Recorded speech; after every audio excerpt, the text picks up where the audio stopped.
Stranger Things Season 3. It was phenomenal. I loved it. Fantastically put together. There was, however, only one thing that broke my immersion one time.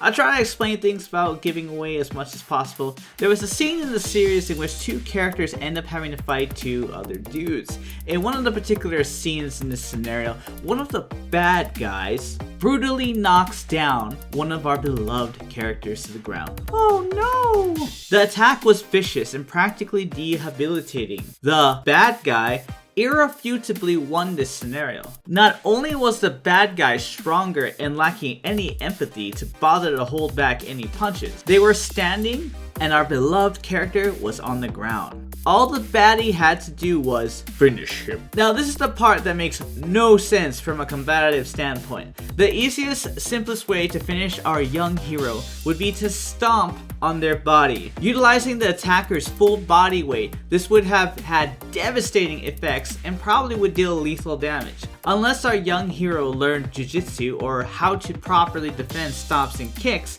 stomping would have little risk for the attacker, but maximize on the damage. Not to mention, even if our hero knew that stuff, the attacker was, and for the sake of not spoiling anything, we'll just say buffed, so a normal defense probably wouldn't have even worked. Of course, if the attacker rolled a 0 on their saving throw from defending their attack against the person they're attacking, maybe he stomps wrong, trips, bumps his head on something, and knocks himself out. But come on, put some points in luck or something, I don't know, jeez. However, instead of stomping on a hero, the attacker proceeds to bend down, pick up his victim, then proceeds to throw them.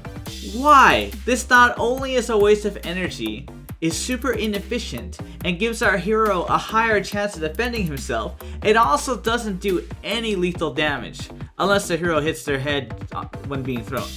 If you ever get into a fight and you get someone on the ground, unless you're in their guard of course, you are in the dominant position.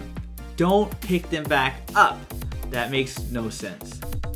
I hope you enjoyed this episode. Leave a like if you did. I do apologize for the last 2 weeks. I've been working on a bigger episode. However, I made a commitment to release a video every week. So while I continue to work on that bigger episode, I want to get out this smaller one to stay consistent. If you aren't already, be sure to subscribe for more weekly content. And in the comment down below, let me know what your thoughts were on the scene I mentioned. Try not to spoil anything for the other viewers. You know, anyone late to the party. Until next time.